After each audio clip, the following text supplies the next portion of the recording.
ಎಲ್ರಿಗೂ ಸ್ವೀಟ್ ಶುಭೋದಯ. ನಾನು ನಿಮ್ಮ ಸಿಹಿ. ಮ್ಯಾನಿಫೆಸ್ಟೇಷನ್ ಅನ್ನೋ ವರ್ಡ್ ಆದರೂ ಇವತ್ತು ಎಲ್ರಿಗೂ ಗೊತ್ತು. ಎಷ್ಟೊಂದು ಜನ ಈ ಮ್ಯಾನಿಫೆಸ್ಟೇಷನ್ನ ಯೂಸ್ ಮಾಡಿಕೊಂಡು ಅವ್ರ ಡ್ರೀಮ್ನ ಅಚೀವ್ ಮಾಡಿದ್ದಾರೆ. ಎಷ್ಟೊಂದು ಮ್ಯಾನಿಫೆಸ್ಟೇಷನ್ಸ್ ಮೆಥಡ್ ಇದೆ, ಎಷ್ಟೊಂದು ಮ್ಯಾನಿಫೆಸ್ಟೇಷನ್ ಅಫರ್ಮೇಷನ್ಸ್ ಇದೆ. ಅದನ್ನೆಲ್ಲ ಯೂಸ್ ಮಾಡಿಕೊಂಡು ಅವ್ರಿಗೇನು ಬೇಕೋ ಅದನ್ನು ಪಡ್ಕೊಂಡಿದ್ದಾರೆ. ಇನ್ನು ಎಷ್ಟೊಂದು ಜನ ಎಷ್ಟೇ ಅಫರ್ಮೇಷನ್ಸ್, ಎಷ್ಟೇ ಮ್ಯಾನಿಫೆಸ್ಟೇಷನ್ಸ್ ಮೆಥಡ್ನ ಯೂಸ್ ಮಾಡಿದ್ರೂ ಅವ್ರ ಗೋಲ್ನ ಅಚೀವ್ ಮಾಡೋಕ್ಕಾಗಿರಲ್ಲ. ಸೊ ಈ ಡಿಫ್ರೆನ್ಸಸ್ ಯಾಕಾಗುತ್ತೆ? ಅವ್ರು ಮಾಡಿದ್ದೂ ಸೇಮ್ ಮೆಥಡೇ, ಇವ್ರು ಮಾಡಿದ್ದೂ ಸೇಮ್ ಮೆಥಡೇ, ಇಬ್ಬರು ಕರೆಕ್ಟ್ ವೇಯಲ್ಲೇ ಮಾಡಿದ್ದಾರೆ ಅಂದ್ರೂ ಇಬ್ರಿಗೂ ಒಬ್ರಿಗೆ ರಿಸಲ್ಟ್ ಬರುತ್ತೆ, ಒಬ್ರಿಗೆ ರಿಸಲ್ಟ್ ಬರಲ್ಲ. ಈ ಥರ ಎಲ್ಲ ಯಾಕಾಗುತ್ತೆ ಅಂದರೆ, ಮ್ಯಾನಿಫೆಸ್ಟೇಷನಲ್ಲಿ ಹೌದು ಮೆಥಡ್ಸ್ ವರ್ಕ್ ಆಗುತ್ತೆ. ಇವತ್ತು 1000 ಥರ ಮೆಥಡ್ಸ್ ಇದೆ. ನಿಮಗೆ ಯೂಟ್ಯೂಬ್, ಇನ್ಸ್ಟಾಗ್ರಾಮು ಎಲ್ಲಿ ಬೇಕಂದ್ರೂ ನಿಮಗೆ ಎಷ್ಟು ಬೇಕಾದರೂ ಮ್ಯಾನಿಫೆಸ್ಟೇಷನ್ ಮೆಥಡ್ ಸಿಗುತ್ತೆ. ಸೊ ಮೆಥಡ್ಸ್, ಅಫರ್ಮೇಷನ್ಸ್ ಏನೇ ವರ್ಕ್ ಆಗಬೇಕಂದ್ರೂ ಫಸ್ಟ್ ನಮ್ಮ ಮೈಂಡ್ಸೆಟ್ ಕರೆಕ್ಟಾಗಿ ಅಲೈನ್ ಆಗಬೇಕು. ಮ್ಯಾನಿಫೆಸ್ಟೇಷನಲ್ಲಿ ಮೈಂಡ್ಸೆಟ್ ಮ್ಯಾಟರ್ ಆಗುತ್ತಾ? ಹೌದು, ಅದೇ 100% ಮ್ಯಾಟರ್ ಆಗೋದು. ಅದು ತೀರಾ ಬೇಸಿಕ್. ನೀವು ಬೇಸ್ಮೆಂಟನ್ನೇ ಕರೆಕ್ಟಾಗಿ ಇಟ್ಕೊಳ್ದೆ ಎಷ್ಟೇ ಅಫ್ಟಿಯರ್ ಮನೆ ಕಟ್ಟಿದ್ರು ಆ ಮನೆ ಉಳ್ಕೊಳ್ಳಲ್ಲ. ಸೊ ಮ್ಯಾನಿಫೆಸ್ಟೇಷನ್ಗೆ ಬೇಸ್ಮೆಂಟ್ ಯಾವುದು? ಮೈಂಡ್ಸೆಟ್. ಏನು ಮೈಂಡ್ಸೆಟ್ಟಲ್ಲಿ ಏನಿದೆ ಓಕೆ ಅನ್ನೋ ಥರ ನೀವು ಕೇಳೋದಾದರೆ, ಮೈಂಡ್ಸೆಟ್ ಫಾರ್ ಎಕ್ಸಾಂಪಲ್, ಇವಾಗ ಒಬ್ಬರು ನಾನೇ ಒಂದು ಜಾಬ್ನ ಮ್ಯಾನಿಫೆಸ್ಟ್ ಮಾಡ್ತಾಯಿದ್ದೀನಿ. ಏನು ಜಾಬ್? ನನಗೆ ಒಂದು IT ಕಂಪ್ನೀಲಿ ಜಾಬ್ ಸಿಗಬೇಕು. ಸೊ ನಾನು IT ಕಂಪ್ನೀಲಿ ಜಾಬ್ ಬೇಕು, ಇದೇ ಕಂಪ್ನೀಲಿ ಜಾಬ್ ಬೇಕು, ಇಲ್ಲ ಈ 3 ಕಂಪ್ನೀಲಿ ಜಾಬ್ ಬೇಕು ಅಂತ ತುಂಬ ಮ್ಯಾನಿಫೆಸ್ಟ್ ಮಾಡ್ತಿರ್ತೀನಿ. ಅಫರ್ಮೇಷನ್ಸ್, ಮೆಥಡ್ಸ್ ಎಲ್ಲ ಮಾಡ್ತಿರ್ತೀನಿ. ಬಟ್ ನನ್ನ ಥರನೇ ನನ್ನ ಸುತ್ತಮುತ್ತ ಜಾಬ್ಗೋಸ್ಕರ ಮ್ಯಾನಿಫೆಸ್ಟ್ ಮಾಡ್ತಿರ್ತಾರೆ, ಜಾಬ್ಗೋಸ್ಕರ ಟ್ರೈ ಮಾಡ್ತಿರ್ತಾರೆ, ಇದೆಲ್ಲ ಮಾಡ್ತಾಯಿರ್ತಾರೆ. ಆವಾಗ ನಾವೇನು ಮಾಡ್ತೀವಿ? ಯಾರಿಗೋ ಒಬ್ರಿಗೆ ಜಾಬ್ ಆಗುತ್ತೆ, ಅಥವಾ ಫಸ್ಟ್ ರೌಂಡ್ ಇಂಟರ್ವ್ಯೂ ಕ್ಲಿಯರ್ ಆಗುತ್ತೆ, ಆಫರ್ ಲೆಟರ್ ಬರುತ್ತೆ, ಏನೋ ಅವ್ರಿಗೆ ಒಳ್ಳೇದಾಗುತ್ತೆ. ನಾವೇನು ಥಿಂಕ್ ಮಾಡ್ತೀವಿ? ಅಯ್ಯೋ ಏನಲ್ಲ, ಅವಳಿಗೆ ಜಾಬ್ ಆಗಿಬಿಡ್ತು, ನಾನು ಹಾಗೆ ಮಾಡ್ತಿದ್ದೀನಿ, ಟ್ರೈ ಮಾಡ್ತಿದ್ದೀನಿ, ನನಗೆ ಮಾತ್ರ ಆಗಲಿಲ್ಲ, ಅವಳಿಗೆ ಆಗ್ಬಿಡ್ತಲ್ಲ. ಈ ಥರ ಒಂದು ಮೈಂಡ್ಸೆಟ್ ಇಟ್ಕೊಂಡ್ರೆ ನೀವು ಯಾವ ಮ್ಯಾನಿಫೆಸ್ಟೇಷನ್ ಮಾಡಿದ್ರು, ಏನೇ ಅಫರ್ಮೇಷನ್ಸ್ ಮಾಡಿದ್ರು ನಿಮ್ಮ ಮ್ಯಾನಿಫೆಸ್ಟೇಷನ್ ವರ್ಕ್ ಆಗಲ್ಲ. Because everything is energy. ನನ್ನ ಒಂದು ರಿಂಗ್ ಕೂಡ ಎನರ್ಜಿ, ನನ್ನ ಬಾಡಿ ಎನರ್ಜಿ, ನನ್ನ ಥಾಟ್ ಎನರ್ಜಿ, ನನ್ನ ಎಮೋಷನ್ಸ್ ಎನರ್ಜಿ, ನನ್ನ ಫೀಲಿಂಗ್ ಎನರ್ಜಿ. ಯೂನಿವರ್ಸ್ ಅಲ್ಲಿ ಇರೋ ಎಲ್ಲ, ಒಂದು ವಸ್ತುವಿಂದ ಹಿಡಿದು ಒಂದು ಫೀಲ್, ಒಂದು ಥಾಟ್ ಕೂಡ ಎನರ್ಜಿ. ಸೊ ಎಲ್ಲನೂ ನಮ್ಮ ಮೇಲೆ, ನಮ್ಮ ಲೈಫ್ ಮೇಲೆ ಇಂಪ್ಯಾಕ್ಟ್ ಮಾಡುತ್ತೆ. ಸೊ ನನಗೆ ಜಾಬ್ ಬೇಕಂತ ಮ್ಯಾನಿಫೆಸ್ಟ್ ಮಾಡಿಕೊಂಡು ಅವ್ರು ಯಾರಿಗೋ ಜಾಬ್ ಆದಾಗ ನಾನು ಅಲ್ಲಿ ನೆಗೆಟಿವ್ ಎನರ್ಜಿನ ಪಾಸ್ ಮಾಡಿದ್ರೆ ಅವರಿಗೆ ಅಲ್ಲಿ ಮೈಂಡ್ಸೆಟ್ ವರ್ಕ್ ಆಗಲ್ಲ. ಸೊ ಜಾಬ್ ಆಗ್ತಿಲ್ಲ ಅನ್ನೋ ಎನರ್ಜಿನೇ ಅಲ್ಲಿ ಡಾಮಿನೇಟಿಂಗ್ ಆಗುತ್ತೆ. ಜಾಬ್ ಆಗ್ತಿಲ್ಲ, ಅವ್ರಿಗಾಯಿತು, ನನಗಾಗ್ತಿಲ್ಲ, ಅವ್ರಿಗೆ ಸಿಕ್ತು, ನನಗೆ ಸಿಕ್ತಿಲ್ಲ, ಇಲ್ಲ ಅನ್ನೋದೇ ಡಾಮಿನೇಟಿಂಗ್ ಆದಾಗ, ಐ ಗಾಟ್ ಅ ಜಾಬ್ ಅಂತೆಲ್ಲ ನೀವು ಅಫರ್ಮೇಷನ್ಸ್ ಮಾಡೋದು, ಮೆಥಡ್ಸ್ ಮಾಡೋದು, ಇದು ಏನೇ ಮಾಡಿದ್ರು ಅದ್ರ ಮೇಲೆ ನಿಮಗೆ ಬಿಲೀವ್ ಬರಲ್ಲ, ನಂಬಿಕೆ ಇಡೋಕ್ಕಾಗಲ್ಲ. ಬಿಕಾಸ್ ನೀವು ಎಲ್ಲಿ ನಂಬಿಕೆ ಇಡ್ತಿರ್ತೀರಾ? ಅವ್ರಿಗಾಯಿತು, ನನಗಾಗ್ತಿಲ್ಲ ಅನ್ನೋದು ನಂಬಿಕೆ ಇಡ್ತಿರ್ತೀರ. ಸೊ ನನಗೆ ಐ ಗಾಟ್ ಎ ಜಾಬ್ ಅನ್ನೋ ಅಫರ್ಮೇಷನ್ಗಿಂತ ನನಗೆ ಜಾಬ್ ಸಿಗ್ತಿಲ್ಲ ಅನ್ನೋ ಬಿಲೀಫ್ ಸಿಸ್ಟಮ್ ಏನಿದೆ ಅದು ಡಾಮಿನೇಟಿಂಗ್ ಆಗುತ್ತೆ. ಸೊ ಅದೇ ನಿಮಗೆ ಮ್ಯಾನಿಫೆಸ್ಟ್ ಆಗೋಕ್ಕೆ ಟ್ರೈ ಮಾಡುತ್ತೆ. ನೀವು ಅದನ್ನು ಯಾವುದು ಕನ್ಸಿಡರ್ ಮಾಡಿದೆ, ನಾನು ಮ್ಯಾನಿಫೆಸ್ಟೇಷನ್ ಮಾಡಿದ್ದೆ, ನಾನು ಅಫರ್ಮೇಷನ್ಸ್ ಯೂಸ್ ಮಾಡಿದ್ದೆ, ನನಗೆ ಯಾವುದೂ ವರ್ಕ್ ಆಗಲಿಲ್ಲ, ಇದೆಲ್ಲ ಸುಮ್ಮನೆ ಬೋಗಸ್ಸು, ಹಾಗೆ ಹಿಂಗೆ ಅಂತ ಅಂದ್ಕೊಂಡ್ರೆ ಯೂಸ್ ಇಲ್ಲ. ನಾವೇನೇ ಮಾಡಬೇಕಂದ್ರೂ ಓಕೆ, ಈ ಮೈಂಡ್ಸೆಟ್ ನಮಗಿಂತ ಮೀರಿದ್ದು ಏನೂ ಇಲ್ಲ. ನಮ್ಮ ಒಳಗಡೆ ನಮ್ಮ ಮೈಂಡ್ಸೆಟ್ಟನ್ನು ಕರೆಕ್ಟಾಗಿ ಅಲೈನ್ ಮಾಡಿಕೊಂಡ್ರೆ, ಕರೆಕ್ಟಾಗಿ ಸೆಟ್ ಮಾಡಿಕೊಂಡ್ರೆ ಯಾವ ಮ್ಯಾನಿಫೆಸ್ಟೇಷನ್ ಬೇಕಾದರೂ ವರ್ಕ್ ಆಗುತ್ತೆ, ಏನನ್ನ ಬೇಕಿದ್ರೂ ಅಚೀವ್ ಕೂಡ ಮಾಡ್ಬೋದು, ಅದಂತೂ ಸತ್ಯ. ಸೊ ಅವ್ರಿಗಾಯಿತು, ಆವಾಗ you should be happy.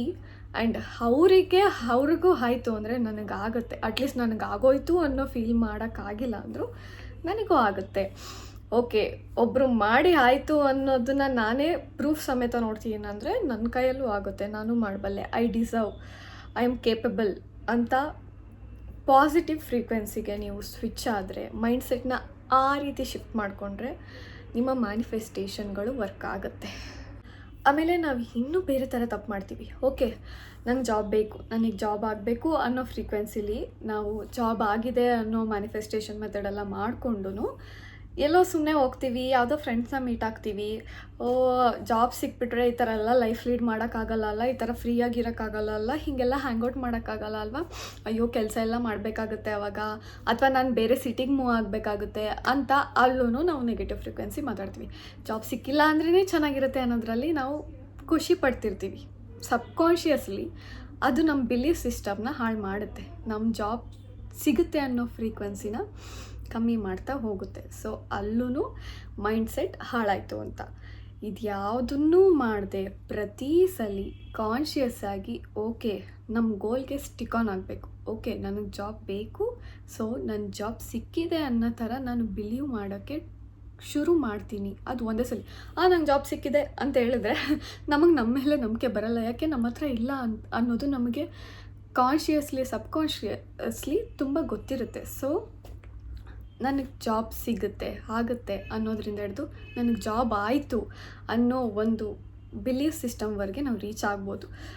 One step at A time ಅಂತ ಬಿಲೀವ್ ಮಾಡ್ತಾ ಹೋದರೆ, ಕಾನ್ಷಿಯಸ್ ಆಗಿ ನಾವು ಮಾಡ್ತಿರೋ ಮಿಸ್ಟೇಕ್ಸ್ನ ಅವಾಯ್ಡ್ ಮಾಡ್ತಾ ಬಂದರೆ ಅಲ್ಲಿಗೆ ನಮ್ಮ ಮೈಂಡ್ಸೆಟ್ಟು ಕ್ಲಿಯರ್ ಆಗ್ತಾ ಬರುತ್ತೆ. ಮೈಂಡ್ಸೆಟ್ಟು ಪಾಸಿಟಿವ್ ಫ್ರೀಕ್ವೆನ್ಸಿಗೆ ರೀಚ್ ಆಗ್ತಾ ಹೋಗುತ್ತೆ. ಆವಾಗ ನಿಮ್ಮದು ಅಫರ್ಮೇಷನ್ಸ್ ಏನಿದೆ, ನಿಮ್ಮ ಮ್ಯಾನಿಫೆಸ್ಟೇಷನ್ ಮೆಥಡ್ಸ್ ಏನಿದೆ, ಇದು ಎಲ್ಲನೂ ವರ್ಕ್ ಆಗುತ್ತೆ. ಸೇಮ್ ಇವಾಗ ಇನ್ನೊಂದು ಎಕ್ಸಾಂಪಲ್ ಹೇಳೋದಾದರೆ, ನಿಮಗೆ ಮದುವೆ ಆಗಬೇಕು ಅಂತ ಇರುತ್ತೆ, ನೀವು ಟ್ರೈ ಮಾಡ್ತಿರ್ತೀರ. So I got married to this person, ಅಥವಾ ಐ ಆಮ್ ಹ್ಯಾಪಿಲಿ ಮ್ಯಾರಿಡ್ ಅಂತ ನಿಮ್ಮ ಅಫರ್ಮೇಷನ್ಸ್ ಇರುತ್ತೆ. ನೀವು ಮ್ಯಾನಿಫೆಸ್ಟೇಷನ್ಸ್ ಮೆಥಡ್ನ ಕೂಡ ತುಂಬ ಟ್ರೈ ಮಾಡ್ತಾ ಇರ್ತೀರಾ. ನಿಮ್ಮ ಫ್ರೆಂಡ್ಸಿಗೆ ಯಾರಿಗೋ ನಿಮ್ಮ ಫ್ರೆಂಡ್ ಸರ್ಕಲಲ್ಲಿ ಮದುವೆ ಸೆಟ್ ಆಗುತ್ತೆ. ನೀವು ಹೆಂಗೆ ಸಿಗಬೇಕು ಅಂತೆಲ್ಲ ಎಕ್ಸ್ಪೆಕ್ಟೇಷನ್ ಇಟ್ಕೊಂಡಿದ್ರೋ ಅದಕ್ಕಿಂತ ಚೆನ್ನಾಗಿ ಅವ್ರಿಗೆ ಸಿಕ್ಕಿರುತ್ತೆ. ಸೊ ಖುಷಿಯಾಗಿ ಕಂಗ್ರಾಸ್ ಹೇಳಿ, ಒಳ್ಳೆ ಫೀಲ್ ಕೊಡಿ, ಚೆನ್ನಾಗಿ ಸಿಕ್ತು, ನಿಂಗೆ ಒಳ್ಳೇದಾಗಲಿ ಅಂತ ನೀವು ಅವ್ರಿಗೆ ಪಾಸಿಟಿವ್ ಕೊಟ್ಟಷ್ಟು ನೀವು ಅದನ್ನೇ ರಿಸೀವ್ ಮಾಡ್ತೀರಾ, ನೀವು ಅದನ್ನೇ ಅಟ್ರ್ಯಾಕ್ಟ್ ಮಾಡ್ತೀರಾ. ಇದು ಸತ್ಯ. ಸೊ ನೀವು ಅವ್ರಿಗೆ ಮದುವೆ ಆಗೋಯ್ತು, ಅವ್ರಿಗೆ ನಾನು ಕೇಳ್ತಿದ್ದಕ್ಕಿಂತ ಚೆನ್ನಾಗೇ ಸಿಕ್ತು, ಅವಳಿಗೆ ಬೇಗನೆ ಸಿಕ್ತು, ಅವಳು ಕಮ್ಮಿ ಎಫರ್ಟಲ್ಲೇ ಸಿಕ್ತು, ನನಗೇನೂ ಆಗ್ತಾ ಇಲ್ಲ ಅನ್ನೋದನ್ನೇ ಫೀಲ್ ಮಾಡ್ತಾ ಹೋದರೆ ಪ್ರತಿಯೊಬ್ಬರ ಜೊತೆ ಪ್ರತಿಯೊಂದು ಸಿಚುವೇಷನಲ್ಲೂ ಪ್ರತಿಯೊಂದರಲ್ಲೂ ನಿಮ್ಮ ಮೈಂಡ್ಸೆಟ್ ಹಾಳಾಗುತ್ತೆ. ಮೈಂಡ್ಸೆಟ್ ಹಾಳಾದರೆ ಮ್ಯಾನಿಫೆಸ್ಟೇಷನ್ ವರ್ಕ್ ಆಗಲ್ಲ. ಮ್ಯಾನಿಫೆಸ್ಟೇಷನ್ ಅಂತ ಅನ್ನೋದಷ್ಟೇ, ಬಟ್ ಅಫರ್ಮೇಷನ್ಸ್ ಮಾಡ್ತೀವೋ ಮೆಥಡ್ಸ್ ಮಾಡ್ತೀವೋ ಏನು ಮಾಡಿದ್ರು ಬಿಟ್ಟರು ನಾವು 24/7 ಮ್ಯಾನಿಫೆಸ್ಟ್ ಮಾಡ್ತಾನೇ ಇರ್ತೀವಿ ನಮ್ಮ ಲೈಫ್ನ. ನಮ್ಮ ಲೈಫ್ ಇವತ್ತು ನಾನು ಏನಿದ್ದೀನಿ ಈ ಲೈಫ್ನ ನಾನು ಯಾವತ್ತೂ ಮ್ಯಾನಿಫೆಸ್ಟ್ ಮಾಡಿರ್ತೀನಿ. ನನಗೆ ಗೊತ್ತಿಲ್ಲದೆ ಸಬ್ಕಾನ್ಷಿಯಸ್ಲಿ ನಾನು ಮಾಡಿರ್ತೀನಿ. ಅದಿಲ್ಲದೆ ಈ ಲೈಫ್ ನನಗೆ ಬಂದಿರಲ್ಲ. ಸೊ ಫ್ಯೂಚರ್ ಲೈಫ್ನ ನಾನು ಇವಾಗ ಮ್ಯಾನಿಫೆಸ್ಟ್ ಮಾಡ್ತಿರ್ತೀನಿ. ಸಬ್ಕಾನ್ಷಿಯಸ್ಲಿ ನಾನು ಥಿಂಕ್ ಮಾಡ್ತಾನೇ ಇರ್ತೀನಿ, ಏನೋ ರನ್ ಆಗ್ತಾನೇ ಇರುತ್ತೆ. ಸೊ ಯಾವುದು ಡಾಮಿನೇಟಿಂಗ್ ಆಗುತ್ತೆ, ಅದು ನೆಗೆಟಿವ್ ಆಗ್ಬೋದು, ಪಾಸಿಟಿವ್ ಆಗ್ಬೋದು. ನೀವು ಡಾಮಿನೇಟಿಂಗ್ ಯಾವುದು ಮಾಡ್ಕೊಳ್ತಾ ಹೋಗ್ತೀರಾ ಅದೇ ಟ್ರೂ ಆಗುತ್ತೆ, ಅದೇ ಮ್ಯಾನಿಫೆಸ್ಟ್ ಆಗುತ್ತೆ. ಸೊ ನಿಮ್ಮ ಗೋಲ್ ಕ್ಲಿಯರ್ ಆಗಿರಲಿ.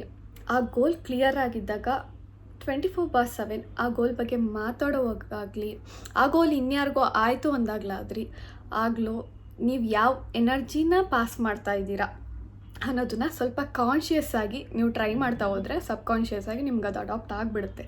ಸೊ ನೀವು ಪಾಸಿಟಿವ್ ಕೊಟ್ಟರೆ ಆ ಪಾಸಿಟಿವ್ನ 10ರಷ್ಟು ನೀವು ಅಟ್ರ್ಯಾಕ್ಟ್ ಮಾಡ್ತೀರಾ. ಸೊ ನಿಮ್ಮ ಮ್ಯಾನಿಫೆಸ್ಟೇಷನ್ನು ನಿಮ್ಮ ಗೋಲು ಬೇಗ ರೀಚ್ ಆಗುತ್ತೆ. ಇಷ್ಟೇ. ಫಸ್ಟು ಮೈಂಡ್ಸೆಟ್ನ ಕ್ಲಿಯರ್ ಮಾಡ್ಕೊಳ್ಳಿ. ಮೈಂಡ್ಸೆಟ್ನ ನಿಮಗೇನು ಬೇಕೋ ಅದ್ರ ಕಡೆ ಹೇಗೆ ಸೆಟ್ ಮಾಡ್ಕೊಬೇಕು ಪಾಸಿಟಿವ್ ಆಗಿ, ಅದನ್ನು ಫಸ್ಟ್ ಮಾಡಿಕೊಂಡು ನಿಮ್ಗೆ ಯಾವ ಅಫರ್ಮೇಷನ್ ಬೇಕೋ ಮಾಡಿ, ಯಾವ ಮೆಥಡ್ ಬೇಕೋ ಮಾಡಿ, ಎಲ್ಲ ವರ್ಕ್ ಆಗುತ್ತೆ. ಕೆಲವೊಂದು ಫಾಸ್ಟಾಗಿ ಆಗ್ಬೋದು, ಕೆಲವೊಂದು ಸ್ಲೋ ಆಗಿ ಆಗ್ಬೋದು. ಇವಾಗ ನನಗೇನೋ ಚಾಕ್ಲೇಟ್ ಬೇಕು ಅನ್ನೋದು ಬೇಗ ಸಿಗ್ಬೋದು, ನನಗೇನೋ ಮದುವೆ ಆಗಬೇಕು ಅನ್ನೋದಕ್ಕೆ ಒಂದು ಸ್ವಲ್ಪ ಟೈಮ್ ಆಗ್ಬೋದು. ಪ್ರಾಪರ್ ಡಿವೈನ್ ಟೈಮಿಂಗ್ ಅಂತಾರಲ್ಲ, ಆ ಥರ ಯೂನಿವರ್ಸಿಗೆ ಒಂದು ಟೈಮಿಂಗ್ ಇರುತ್ತೆ. ಯಾಕಂದರೆ ನಿನಗೆ ಇವಾಗ ಮದುವೆ ಆದರೆ ನೀನೇನೋ ಬೇರೆ ಏನೋ ಕೆಲಸ ಮಾಡ್ತಿರ್ತೀಯ, ಅದಕ್ಕೆ ಪ್ರಾಬ್ಲಮ್ ಆಗುತ್ತೆ ಅಂತ ಇರುತ್ತೆ, ಇನ್ನೊಂದಿರುತ್ತೆ. ನಮಗೆಲ್ಲನೂ ಅರ್ಥ ಆಗಲ್ಲ. So you are not ready ಇವಾಗ ಮದುವೆಗೆ. ಸೊ ಹಾಗಿದ್ದಾಗ ಅದು ಆಗುತ್ತೆ, ಪ್ರಾಪರ್ ಟೈಮಿಂಗಲ್ಲಿ ಆಗುತ್ತೆ. ಆ ಟೈಮ್ವರೆಗೂ ಬಿಲೀವ್ನ ಹಾಗೆ ಇಟ್ಕೊಬೇಕು, ನಂಬಿಕೆನ ಇಟ್ಕೊಂಡೇ ಇರಬೇಕು. ನಿಮಗೆ ಇನ್ನೂ ಡೀಪರ್ ಲೆವೆಲಲ್ಲಿ ಅಥವಾ ಬೇಸಿಕ್ ಮಿಸ್ ಮಾಡ್ತಿರೋ ಥಿಂಗ್ಸ್ನ ಮ್ಯಾನಿಫೆಸ್ಟೇಷನ್ ಬಗ್ಗೆ ನಾನು ಇನ್ನು ಮುಂದೆ ವೀಡಿಯೋಸಲ್ಲಿ ನಿಮಗೆ ತಿಳಿಸ್ಕೊಡ್ತೀನಿ. ಈ ಒಂದು ಮೆಥಡ್ನ ಯೂಸ್ ಮಾಡ್ಕೊಳ್ಳಿ. ನಿಮ್ಮ ಎಲ್ಲ ಮ್ಯಾನಿಫೆಸ್ಟೇಷನ್ನು ನಿಜ ಆಗಲಿ, ನಿಮ್ಮೆಲ್ರಿಗೂ ಒಳ್ಳೆಯದಾಗಲಿ. Thank you.